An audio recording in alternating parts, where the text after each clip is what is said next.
Emma Grede is worth $400 million.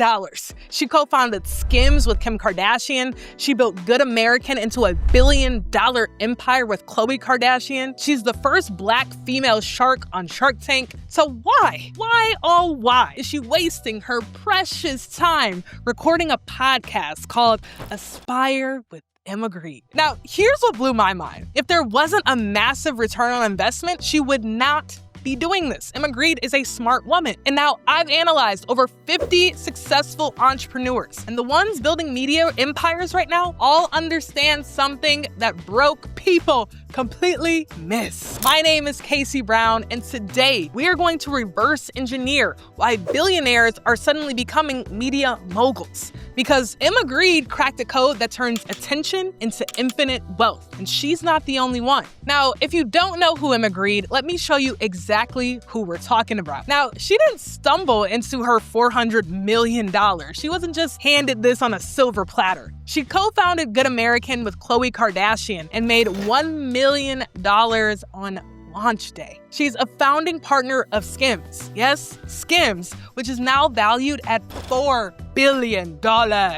She co-founded Safely with Kris Jenner, and she's the chairwoman of the 15% Pledge. She's the first Black female shark on Shark Tank in the show's history. I could probably go on and on about this woman's success, but what you need to understand is that this woman calculates every move like a chess grandmaster. Every investment has a return, and every decision has a purpose. So when someone at her level launches a podcast, you must know that this isn't charity work. This isn't giving back out of the goodness of her heart, which I'm sure she has a great heart. But you have to understand that there is some wealth strategy that most people are completely blind to behind things like launching a podcast or going all in on content. And now here's the pattern I've discovered. The richest people on earth are all doing the exact same thing right now. Maybe a few years ago, they were all trying to be low key and be behind the radar. But right now, rich is getting loud. Now, Emma understands what the average person completely misses. We're living in the attention economy, where your ability to capture eyeballs directly converts to dollars. Let me give you the numbers that prove this. Top podcasters make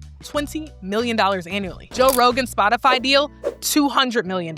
Personal brand influence increases business valuations by 300%. Now, Emma's not just building a podcast. She's building an attention asset that will generate wealth for the next 30 years. But here's the genius part. She's building a platform that amplifies everything else she touches. When Emma interviews someone on her podcast, that relationship becomes business leverage.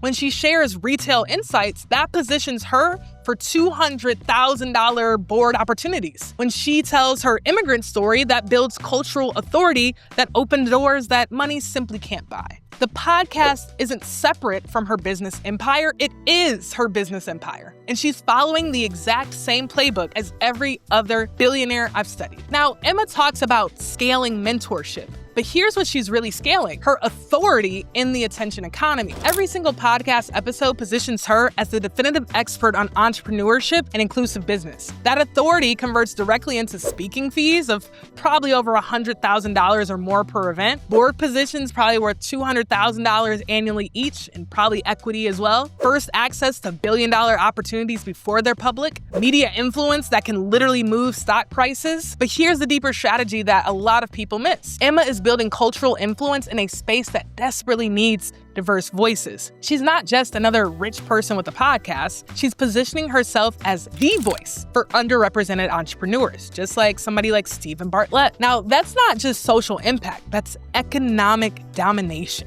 When companies need diverse leadership, when investors need cultural credibility, when media needs an authentic voice, they are going to call Emma first. That access is worth more than any single business deal she could ever make. This is the same strategy I've seen Oprah use to build to $4 billion. The same strategy Michelle Obama, who also just recently launched a podcast, used to command a $50 million Netflix deal. Now, let me break down the actual return on investment, because these numbers might shock you, my friend. There is direct revenue streams, which are like podcast sponsorships. These are probably around around $50,000 or more per episode. There's speaking engagements, which for somebody like her is probably $100,000 or more for an hour speaking at a conference or a retreat. There's book deals, which for somebody again like her is probably worth $1 to $5 million advances. There's course creations, which could be $10 million or more in potential revenue. Then you have your indirect wealth creation. That's deal flow from podcast relationships.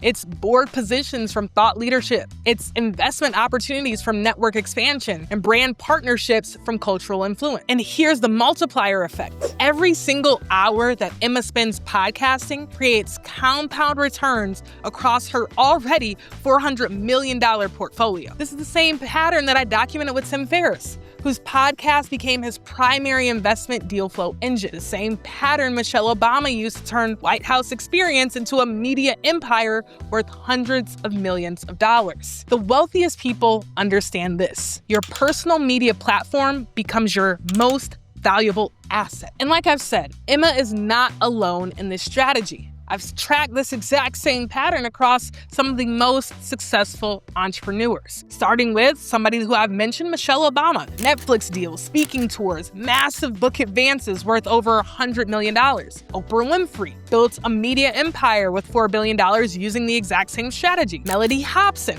TV appearances which lead directly to board positions worth millions annually. Tim Ferriss, podcasts became investment deal flow, which generated hundreds of millions of dollars. The pattern is identical.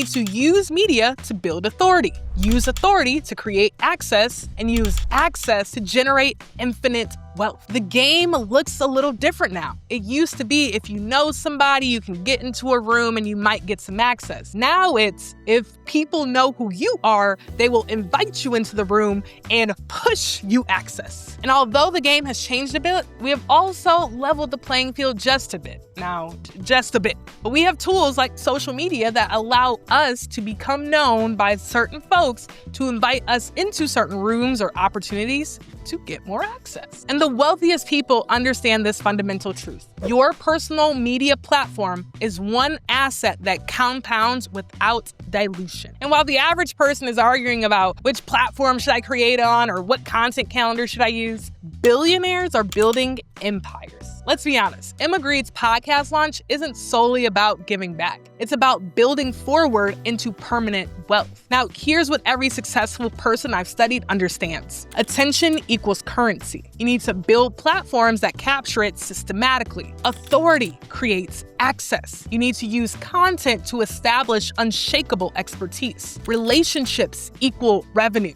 Every interview becomes a potential partnership worth millions. Cultural influence pays compound interest. Authentic voices have permanent economic value. Emma knows that in 10 years, the people with the strongest personal media platforms will control the most opportunities. And she's not waiting for permission, she's building her empire right now. Again, this is the same strategy that Oprah used, Michelle Obama used, Tim Ferriss, Sahil Bloom. If you look at the game, you can see how these folks are strategically playing it. Don't mistake Emma Grede's podcast for charity work. This is a wealth strategy at the highest possible level. She's not just sharing her story, which I love her story, and hearing her story has impacted me, but she's also building an asset that will generate returns for the rest of her life and beyond. So the question isn't why is Emma Grede doing a podcast? The question is, my friend, if you are not building your attention empire right now, how will you compete with the people who are? And for the ones that say they are building generational wealth and legacy, ask yourself honestly, how are you doing that without investing equity into your personal brand? Which I always like to say, and I didn't start this, but I always love this quote, your personal brand is your retirement plan. So if you want to understand how successful people really build permanent wealth through personal branding,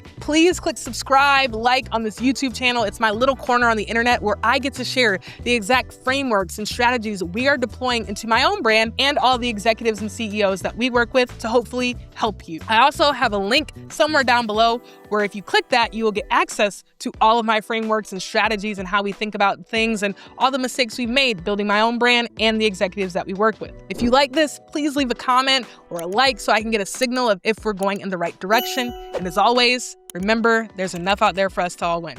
See you in the next one.